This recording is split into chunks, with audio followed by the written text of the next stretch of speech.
And I also went back and played some D&D, and I have a D&D story for you, Woolie, that I would love to hear your opinion on. So if you'll excuse me, little caboose. Mwah. Okay, bye. Oh, okay, wait. All no, right, so in our group, there's the DM, there's me, there's Paige, there's the paladin and the fighter, which are not part of this story. I heard. And then there's a third person. Let's call them Jimmy. Let's just give them the fake name of Jimmy. Random name out of the ether. Random name. Okay, I heard some drama went down. Let's go. So we do session 0, and in session 0, we're all like, hey, I'm going to be paladin. Hi, I'm going to be this, that kind of thing, right? And we're trying to do that. And I sit there and I say, hey. I'm taking notes. I have a bunch of different ways I can play my character, everybody. The only thing I want to know, what are you playing so that I don't play the exact same character? And I speak to the DM about like my idea, and I go, all I want is to not play like the same class as somebody else. If there's a paladin, I don't want to be a second paladin. If there's a cleric, I don't want to be the second cleric, right? That's your only specified. That is my only ask because it is my first game. Okay. Right? And then I ask Jimmy, hey man, what are you going to be playing? And they won't tell me what race their character is, which is kind of weird right off the bat, and actually just refuses. And then says, I'm thinking of playing a bard-like character. I go, okay. I'm not playing a bard. I want to play a warlock. And that works out well. We've got a paladin, a fighter, a sorcerer, a warlock, and a bard. Okay, great. Now, that's a lot of chaw. That's a lot of charisma. But okay, fine. And then we all roll our stats and talk about our stats and where we're going to put our stats. And, I'm going to put this here. And that goes fairly well. And then we run 3 or 4 sessions in which Jimmy has a problem. And the problem with Jimmy is that Jimmy is a DM for other games. And that is a problem because when I turn to the DM of our game and go, hey, am I rolling insight or this or that, or how does that work? Jimmy jumps ahead before the DM can say anything and answers for him, which then precludes me going, no, but DM, what is the answer to my question? Okay, a little overeager on that. And also, he also gets some stuff wrong, so it's not even like particularly helpful as like an answer. And then eager and wrong. So kind of like me sometimes, honestly. Gotcha. Okay. But on top of that, when other people are role playing, he starts to role play his character on top of your scene by just talking over you. Okay. Right? While you're talking. While you're talking. Okay. Like interrupting you to talk about your thing. Okay. And it's not too bad. And again, these are private sessions, right? These are just you guys just playing together. These are in meat space. Yeah. Okay. Gotcha. And I should mention that he talks over Paige more specifically. Huh. And Paige happens to be the only lady at the table. I don't know if that has anything to do with it, but who knows? Interesting observation. Okay. Right? So, okay. So we continue, blah, blah, blah. And after he's not super active unless someone else is talking. And then in the Facebook group chat that we use to schedule it, we'll just dump like 2,000 word pieces of fan fiction about what their character did when we couldn't see them.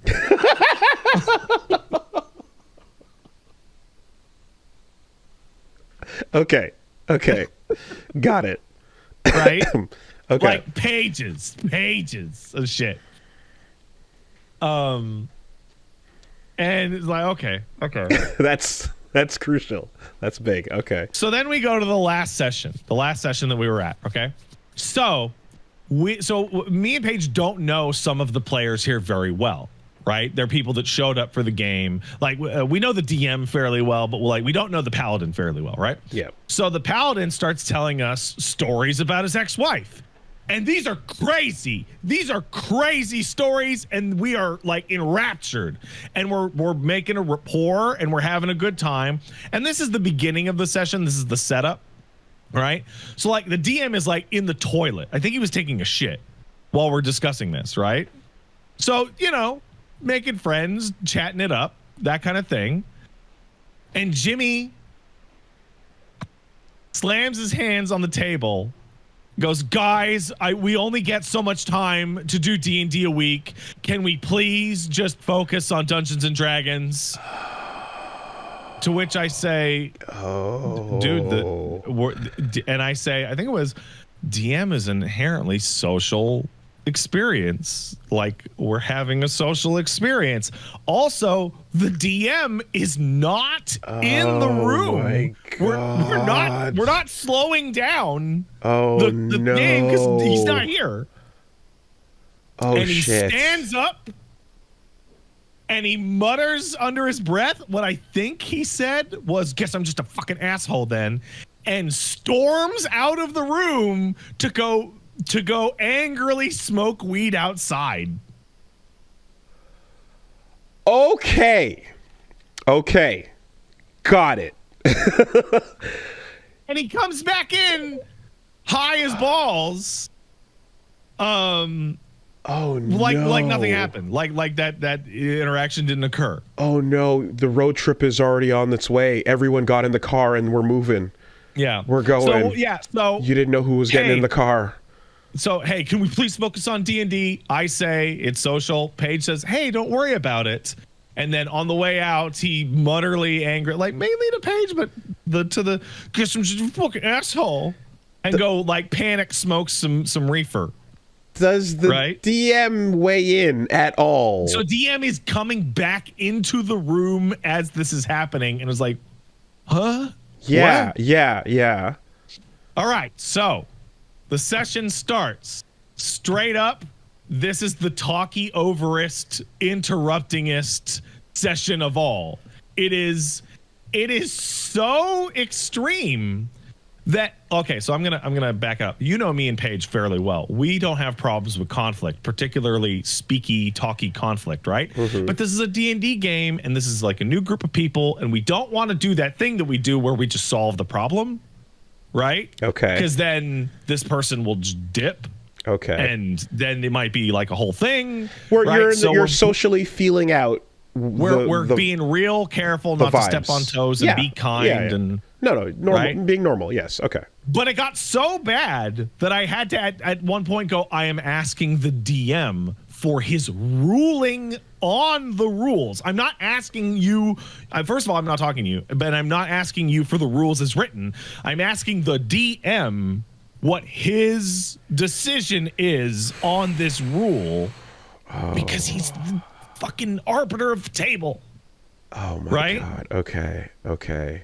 So that all ends up, but whatever. We actually have a really good time, all things considered. And then at the end, hey, we're using milestone XP, so we level up. This is the first level up. We're going from 1 to 2. It's a big deal. It's a good milestone. And we go, yay, blah, blah, blah.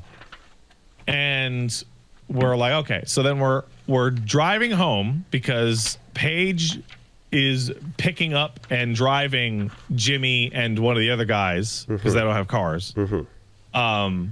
So we're doing them the favor by bringing them to the D&D location. And I'm sitting passenger and Jimmy is sitting directly behind me, right?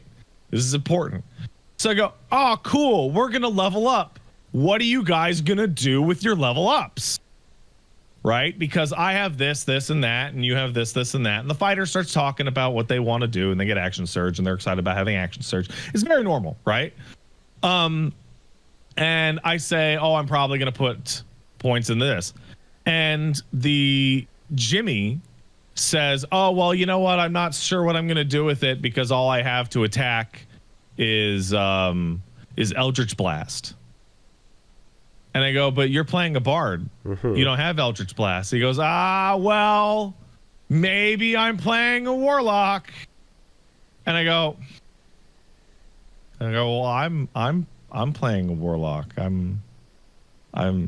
Well, what subclass are you going to be playing? He's like, oh, I was thinking about Great Old One Warlock. And I go, I'm playing Great Old One Warlock. I talked about this at session 0. And I go, okay, so what? Okay, so I'm like trying to figure out.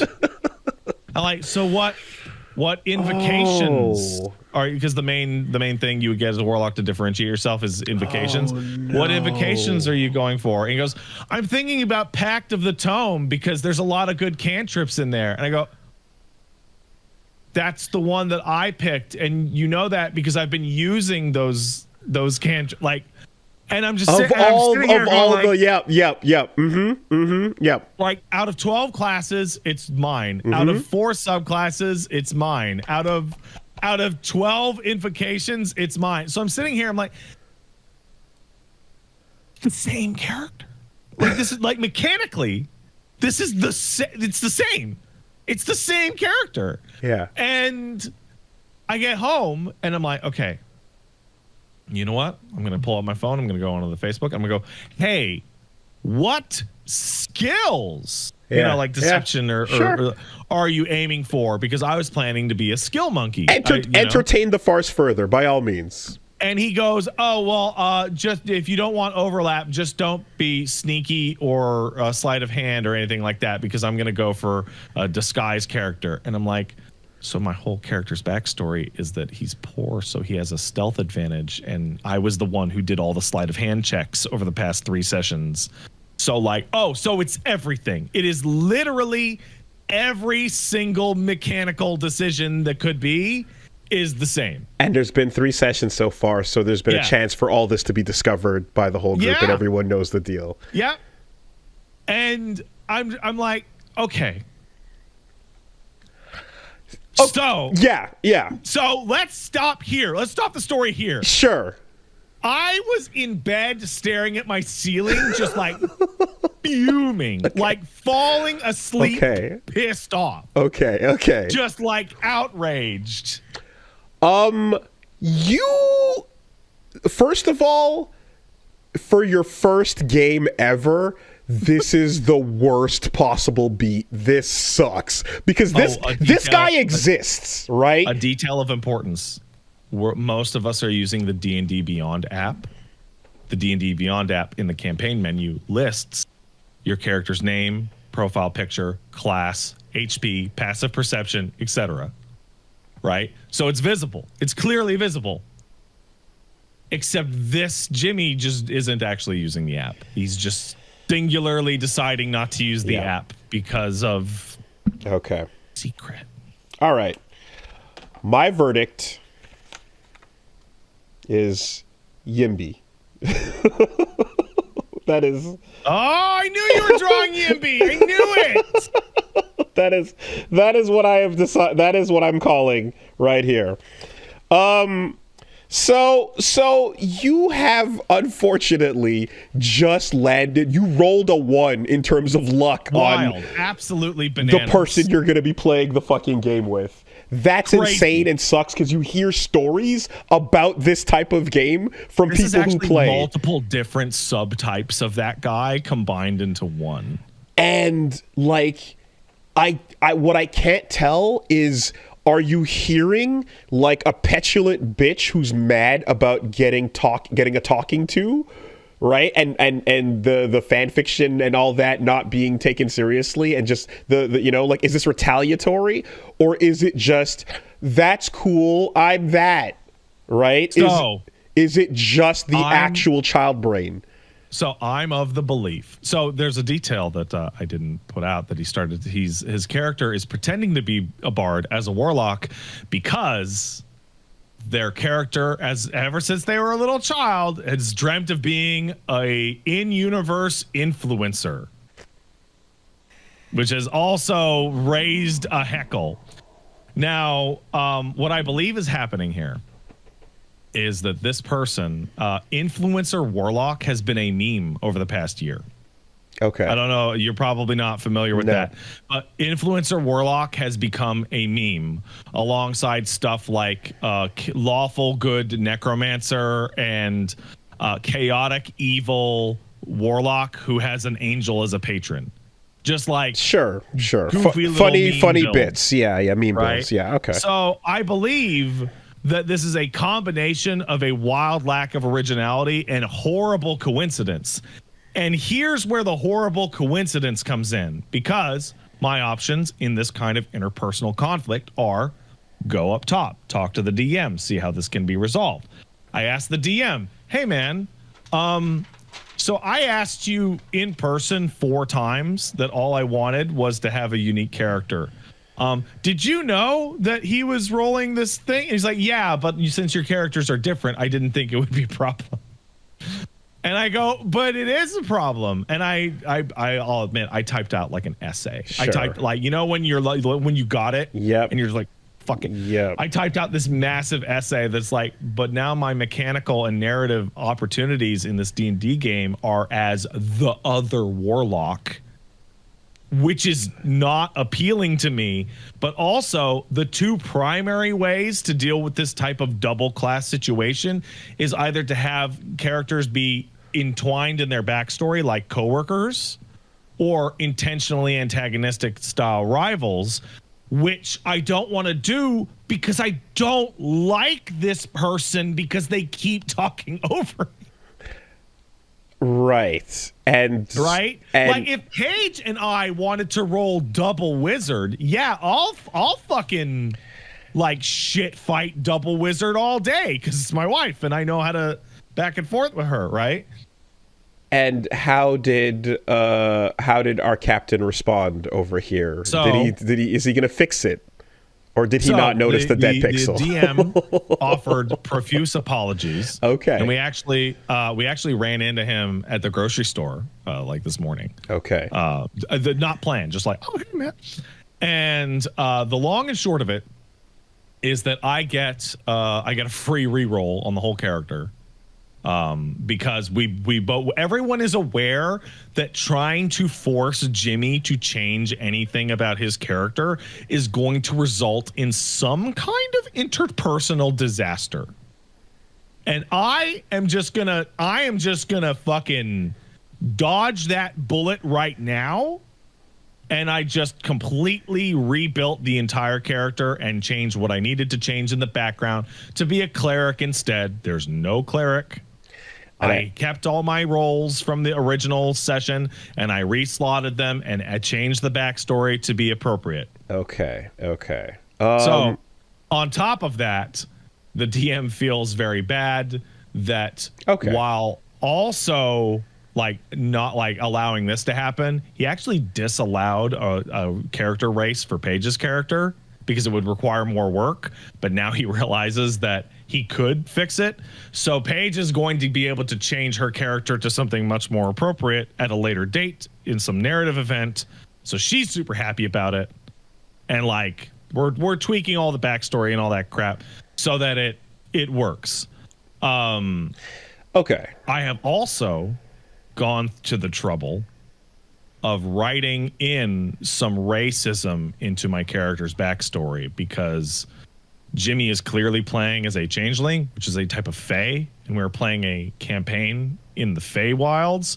So I'm just going to insert some anti-fae racism into my character's backstory, which is going to give me a narrative and mechanical reason as the only party member with healing to just never ever heal this person for the entire campaign. Just never. Okay. That's a hell of a response, Salvo. So here's the thing, I guess. You're a part of a group, right? Yeah. So there are others who are perceiving this bullshit going down and like can see what's happening, right? Oh yeah. Yeah. they have feelings on the matter? Like, Paladin has doesn't come with us in the car, so he missed like 99% of this. gotcha. Okay. And the fighter is too chill. You know those people that are just like too chill? Okay. That like kind of let everything go and always have like a smile. Like Okay. he's just super chill. Because, like, I mean, I know, like, circumstances, you know, you don't, you do what you can with what you got and you roll with the punches, which you have designed here.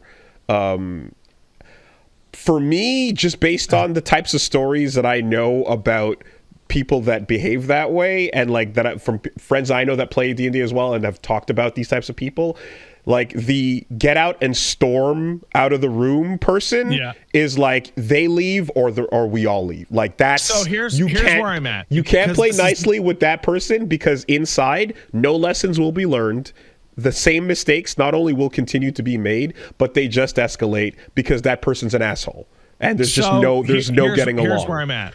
This is a slightly more complex situation that I'm usually dealt with. Yeah.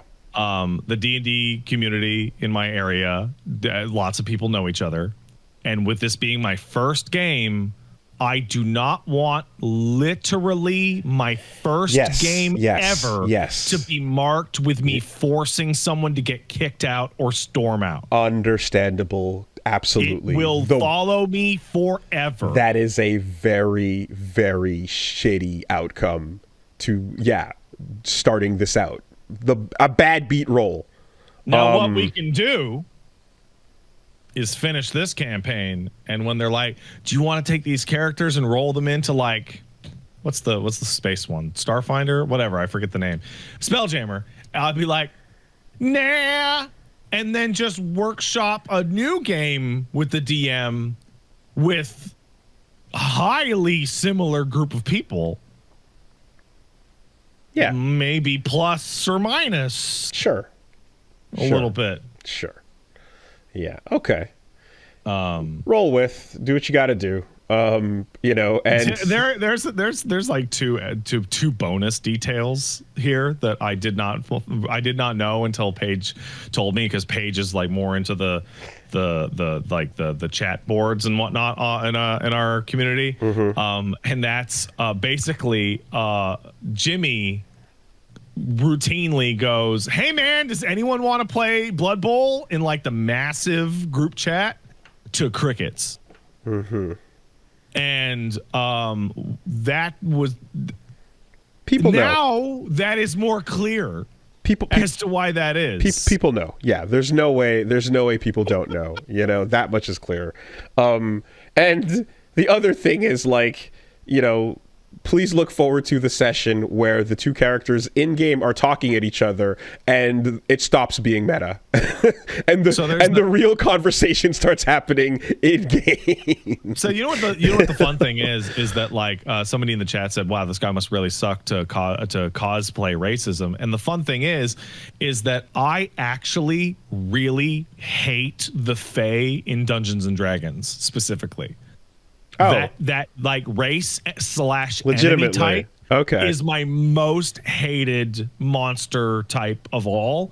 They're awful because their whole kit revolves around crowd control, which means that when you fight them, you lose control of your character and your turns get skipped. And you have to play all their little, I didn't say this and it's iron and all this shit. Like, I fucking hate the Fae for real. So I just decided, you know what? I'm just going to put my real fake racism into my fake real character. You are anti-Fae. And you are marching loudly. That's good. I like that. Also, because I'm playing a light cleric, this means if we do hit 5th level, I will be able to cast Fireball, which means I can cast Fireball incorrectly to humorous effect. Because Fireball is a 40 by 40 foot cube of flame. Which I'll save you casting it on somebody in melee range means that mistakes can occur with 8d6. And Paige is also around for if things ever get a little too heated. I like She can throw Well, out the a, system she is can throw out a I will healing handle spell it. as needed here and there. The system that is the DM should handle it, because if the DM doesn't handle it, then I will handle it. I and see. if I don't handle it, the wife will handle it. And we want to stay away from that course of events. That is the last resort. It's oh my god, wow, yeah. Again, I just Playing with other people in person is just so interesting. I mean, I've heard about that person in the group of people I know that plays that were like, oh fuck that, never again. In fact, some of the old club space people know some of the same people and such, so you might even know. Some of the old club space people are some of the same. Exactly. So you might even know, but it's just like, yeah, that's the worst possible introduction, man. That sucks.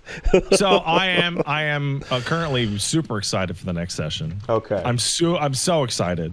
Okay. Like, I'm excited to play a game, and I'm excited to fucking rubberneck my own life. But there is a genuinely just super very happy ending to this. So I have a bunch of friends that I play the Final Fantasy 14 with, and they all run D&D campaigns constantly and have been for years. And I've always been invited, but I never went because of my experience in my 20s where people telling me that I ruined their campaigns. I was like, well, I don't want to ruin my friends' campaigns, right? Okay. Now that I have been in a D&D campaign with that guy and been like, oh, that fear was totally unfounded, I have reached out to my buds and be like, the next time you guys run a campaign, if there's a spot, put me in, coach. I would very much appreciate that. So that is going to be in the near future. Okay. Yeah, I think the most telling bit is the like DM like paragraphs, you know, that off game time. Like that's where you're at. Like that's the person that's like, everyone, I'm a protagonist and I should be like, that's the focus that they want it to be on. That's what they're hoping everybody's reading and keeping up with. I'm actually the hero, but I don't have the personal confidence to act out all this in front of a table full of people. So I'm going to just type it in the Facebook Messenger. And it really is that, like, oh, something cool someone else did? No, I did that. It's my main character is a hedgehog that moves really fast, actually. So I'll tell you what, though. There is a but it's yellow. line. This is a very strange situation because I was planning on playing what's called a goo warlock, a great old one warlock. I'm familiar with the class mechanically and what we are likely to encounter. There is a line in the sand that I will drop this game on. Okay. Great Old One Warlock has the potential for the worst main character party griefing possible, because at level 3, they gain the ability to telepathically communicate with anyone they want, which means if the player wants to and the DM does not stop them, they can initiate conversations with NPCs that the rest of the party can't hear, which means we will be forced to sit there and listen to a one-way conversation for however long it has to be. And if that starts to occur, I am out of there. Well, I am gone. On the plus side, fortunately, since they don't have an original thought in their head, they're not going to be able to think of that type of thing. Maybe not. Yeah. Unless, of course, current clip notwithstanding, you just put the idea in the ether and it might land on ears that might suddenly get the idea. But regardless, I don't think that's then yeah, right? The entire setup, the whole thing is you thought of something that you're doing with your character, and someone that can't think of that just goes, I made this. So what you're thinking of might not necessarily occur within the brain that didn't put the rest of it together. That's something. That's something. Oh yeah, D&D in person is super fun. Yeah, man. It's so interesting. The lowest rung on your ladder is my highest. Wow. Okay.